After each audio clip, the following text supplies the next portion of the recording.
इस वक्त की बड़ी खबर आ रही है। मोसाद के मुख्यालय पर हुआ हमला। ईरान के हमले में मोसाद को टारगेट किया गया। इजराइल की खुफिया एजेंसी मोसाद, जो कि दुनिया में इजराइल के दुश्मनों को टारगेट करने के लिए जानी जाती है, उसके हेडक्वार्टर पर अटैक किया है ईरान ने।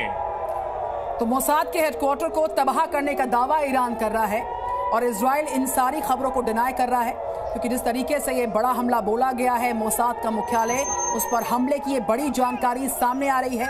और तेल अवीव में ये मिसाइल अटैक हुआ है और लगातार अपडेट जी न्यूज आपके साथ मौजूदा जो हालात हैं महायुद्ध के, उस पर अपडेट्स दे रहा है। ईरान ने मिसाइल को दागा था और दावा किया कि जो मोसाद का मुख्यालय है, जो मोसाद का हेडक्वार्टर है, उसको हमने तबाह कर दिया है। देवनाथ साहब, मोसाद जो कि हाल में नसरुल्लाह हो या फिर हानिया, दोनों की मौत के पीछे अहम वजह जो मोसाद की जानकारियां जुटाई गई है, इंफॉर्मेशन वॉर का सबसे बड़ा खिलाड़ी माना जाता है मोसाद, उसके हेडक्वार्टर को टारगेट किया है ईरान ने। जी हाँ, इजराइल के अस्तित्व के समय से यानी 1948 के बाद शायद पहली बार ऐसा हुआ है कि किसी भी दुश्मन देश ने सक्सेसफुली मोसाद के हेडक्वार्टर पर हमला किया है। देखिए, उसकी लोकेशन तो मालूम है, अगर आप गूगल पे सर्च करेंगे लोकेशन दिखाई दे जाती है।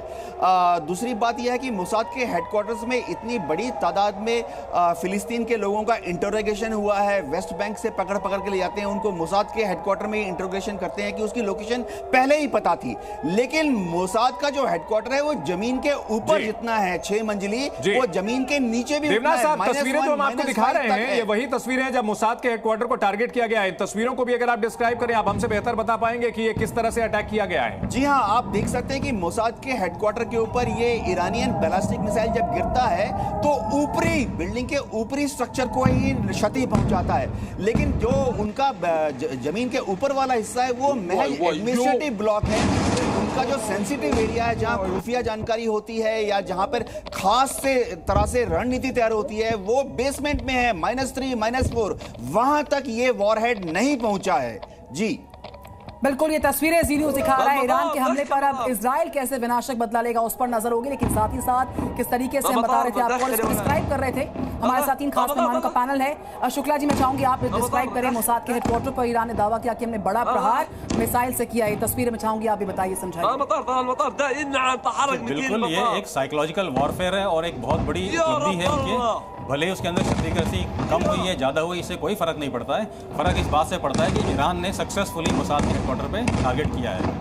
बिल्कुल, तो ईरान ने मोसाद के हेडक्वार्टर को टारगेट किया है। मोसाद जो जिसके बारे में मशहूर है कि इजराइल के जितने भी दुश्मन हैं उनको ठिकाने लगाने से पहले इंफॉर्मेशन जुटाने का काम मोसाद करता है। मोसाद के एजेंट जाकर दुनिया के अलग अलग हिस्सों में इजराइल के दुश्मनों को मारते हैं। ऐसी कई घटनाएं सामने आती रही हैं और ये कहीं ना कहीं लोक कथाओं का हिस्सा, एक तरह से फोकलोर का हिस्सा है इजराइल में। और ऐसे में इजराइल के उसी मोसाद को टारगेट करके कहीं ना कहीं ईरान ने मनोवैज्ञानिक बढ़त लेने की कोशिश की है और यह बताने की कोशिश की है कि चाहे मोसाद हो या फिर उनका वो एयरबेस जहां पर F-35 लड़ाकू विमान खड़े रहते हैं, उन सभी जगहों को टारगेट किया गया है। और यह बताने की कोशिश की गई है, UNGA में कुछ दिनों पहले जिस तरह से नेतन्याहू ने कहा था कि ईरान का कोई भी इलाका हमारी जद से बाहर नहीं है, तो यहां ईरान ने यह भी जताने की कोशिश की है त्रिपाठी साहब कि इजराइल के जो ठिकाने हैं वो भी ईरान की मिसाइलों की जद से बाहर नहीं है।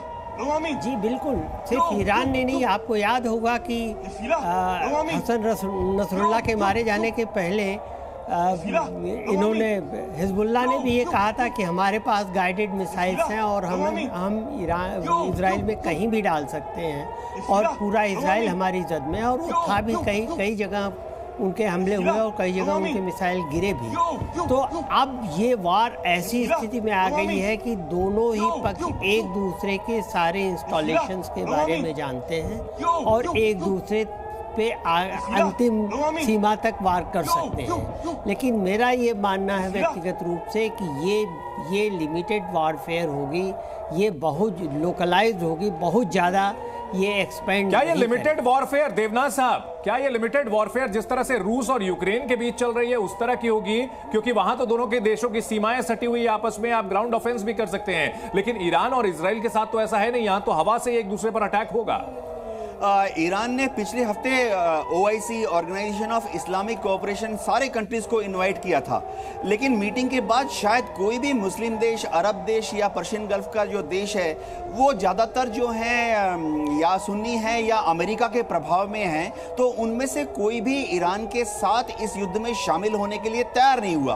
अगर हम देखें देश हैं जैसे कि एर्दोगन है तुर्की में, उन्होंने इजराइल को धमकाया है और थोड़े बहुत ट्रेड सैंक्शन लगाए हैं, लेकिन वो नेटो के मेंबर हैं और यूरोपियन यूनियन में शामिल होना चाहते हैं। तो एर्दोगन भी इस वक्त शायद खुलेआम इजराइल के ऊपर कोई हमला करने में मदद ना करे। ठीक है, इन सब के बीच देवनाथ साहब हम आंकड़े भी अपने दर्शकों को बता रहे हैं लगातार कि किस तरह से जो हमला किया गया है उसमें ईरान की ओर से 180 से ज्यादा बैलिस्टिक मिसाइलें दागी गई हैं, ये जानकारी मिल रही है। बैलिस्टिक मिसाइलें और वो भी हाइपरसोनिक मिसाइलें जो कि हवा में, आसमान में वो ध्वनि की रफ्तार से भी 5 गुना तेजी से चलती हैं, और ये मिसाइलें इजराइल में कई जगहों पर गिरी हैं। 500 रॉकेट भी दागे गए हैं, यानी कहीं ना कहीं आयरन डोम सिस्टम को ओवरवेल्म करने की कोशिश की गई है, यानी आयरन डोम सिस्टम से उसकी क्षमता से कहीं ज्यादा यहां पर प्रोजेक्टाइल्स दागी गई हैं ताकि यहां जो टारगेट्स हैं उनको अचीव किया जा सके। ये क्या स्ट्रेटेजी थी? 500 रॉकेट भी दागे गए हैं शुक्ला साहब, और साथ साथ मिसाइलें भी दागी गई हैं। रॉकेट दागने का मकसद क्या यही था कि आयरन डोम को एंगेज कर दिया जाए, ओवरवेल्म कर दिया जाए और फिर मिसाइल अटैक किया जाए? बिल्कुल, जब हम इजराइल की एयर डिफेंस की बात करते हैं तो वो 3 पार्ट में डिवाइडेड है। एक है आयरन डोम। आयरन डोम की कहानी है कि वो short range anti missile system है, लेकिन उसके बाद एरो 1, 2, 3 आता है और लास्ट में डेविड स्लिंग आता है। तो डेविड स्लिंग है वो हाइपर मिसाइल जो आती है उनको काउंटर करने के लिए बनाया गया है। एरो 3 जो है वो बैलिस्टिक मिसाइल को काउंटर करने के लिए बनाया गया है। लेकिन इस चीज़ में देखा जाए, अगर हम रॉकेट की बात करें, रॉकेट की खुद की रेंज बहुत कम होती है, वो 150 से 300 किलोमीटर दूर में चलते हैं, और अगर हम ईरान और इजराइल के बीच का डिस्टेंस देखें तो ये 1000 से ज़्यादा है। तो डेफिनेटली ये जो छोटे छोटे रॉकेट दागे गए हैं वो ईरान से नहीं दागे गए, कहीं और से दागे गए हैं, और जब आयरन डोम उसमें बिजी था, उसको काउंटर करने में बिजी था, उसी समय बैलिस्टिक मिसाइल दागी गई हैं जो कि अपने टारगेट में पहुंचने में कामयाब हुई हैं। बिल्कुल, ये एक चालाक रणनीति नजर आती है ईरान की, और ईरान जो कि पिछले लंबे समय से इजराइल को अपना सबसे बड़ा दुश्मन बताता रहा है, और दोनों एक दूसरे को नक्शे से मिटाने की अब जब धमकी दे रहे हैं त्रिपाठी साहब, तो इस धमकी को दुनिया को कितना गंभीरता से लेना चाहिए? जैसा कि आप बता रहे हैं कि लिमिटेड वॉर हो सकता है, क्या वाकई लिमिटेड वॉर ही रहेगा? कहीं ये अगर आगे बढ़ा तो इसका दुनिया पर क्या असर पड़ेगा? देखिए चंदन, ऐसा होता है कि किसी भी आजकल के युद्ध में, किसी भी वॉरफेयर में इंफॉर्मेशन वॉरफेयर का बहुत ज़्यादा महत्व होता है। आप जो करते हैं उसके बारे में आप बढ़ चढ़ के बताते हैं, आप धमकी देते कि हम ये कर देंगे, वो कर देंगे, या दूसरी तरह से आप ये दिखाना चाहते हैं कि दूसरा ज़्यादा करने की कोशिश कर रहा है। जैसे यूक्रेन में देखिए, नेटो हमेशा ये कहता रहा है कि रूस अभी परमाणु बम छोड़ सकता है, ये कर सकता है। हम लौट रहे अपने खास मेहमानों के पास। इस बीच 2 बड़ी तस्वीरें देखिए आप, जो कमांडर्स बैठे हुए थे जब ये लाइव अटैक हो रहा था, जिस वक्त ये हमला हो रहा था इजराइल के ऊपर, तो ईरान में जो बैठे कमांडर्स हैं इस पूरे मिशन को देख रहे थे, मॉनिटर कर रहे थे। और दूसरी बड़ी तस्वीर उस समय की जब इजराइल पर एक के बाद एक ये बड़े हमले मिसाइल से, सुपरसोनिक मिसाइल से दागे गए हैं, और जिसको इजराइल दावा कर रहा है कि जो हमारे आयरन डोम सिस्टम्स हैं उसने नस्ते नाबूद किया। इस बीच इन तस्वीरों पर हम रिएक्शन लेंगे। अनुराग शुक्ला, कमांडर्स इस पूरे मिशन को, इस पूरे ऑपरेशन को लगातार मॉनिटर कर रहे थे, एक लंबे वक्त से स्ट्रैटेजिकली इसको एग्जीक्यूट करने की प्लानिंग रही होगी। डेफिनेटली ये जो फोटो है ये आज सोशल मीडिया के तहत अपने डोमेस्टिक ऑडियंस को दिखाने के लिए एक बहुत बड़ा मनोवैज्ञानिक फोटोग्राफ है, और आपको ये प्रस्तुत करता है कि हमारे लीडर्स एक्टिवली इन्वॉल्व हैं इस वॉर में, वो उनके साथ खड़े हैं और वो इस पूरी घटना को खुद अंजाम दे रहे हैं। बिल्कुल, और ईरानी रिवोल्यूशनरी गार्ड्स ने यहाँ पर जो अधिकारी हैं उसके जो कमांडर्स हैं वो बैठे हुए हैं, देख रहे हैं कि किस तरह से इजराइल में मिसाइलें गिर रही हैं। देवनाथ साहब, कहीं ना कहीं ये छवि डैमेज कंट्रोल की भी कोशिश है, क्योंकि जिस तरह से इस्माइल हानिया को तेहरान में मार गिराया गया था इजराइल की ओर से, ऐसे में छवि बहुत तार-तार हुई थी कि अपने यहाँ अपने मेहमान को नहीं बचा पाया था रिवोल्यूशनरी गार्ड। जी हाँ, आयतोल्ला खोमेनी के ऊपर बहुत बड़ा दबाव था कि वो बदला लें।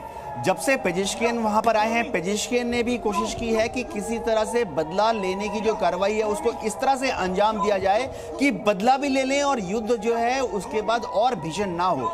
तो मेरे ख्याल से जो आप छवि देख रहे हैं ये एक कोशिश है जो शिया समुदाय के लोग हैं पूरे दुनिया में उनको ये बताने की ईरान अभी भी मजबूती से खड़ा हुआ है और 1979 के रिवॉल्यूशन के बाद ईरान में जो एक एंटी अमेरिका लहर चालू हुई है, ईरान अभी भी दुरुस्त तरीके से मजबूती से एंटी अमेरिका और एंटी इजराइल के रास्ते पे चल रहा है। ये समझना पड़ेगा कि इजराइल की जो डोमेस्टिक ऑडियंस है उसमें वो दो धड़े में बटा हुआ है। ईरान के ज़्यादातर लोग जो पढ़े लिखे हैं, जो कि इंडस्ट्रियलिस्ट हैं, धनाढ्य हैं, वो अभी भी पश्चिमी देशों के साथ रहना चाहते हैं। ये सिर्फ रूढ़िवादी जो लोग हैं ईरान के, जो कि गांव में हैं, कस्बे में हैं, रिलीजियस माइंडेड है, सिर्फ बिल्कुल हम लौट रहे हैं आपके पास।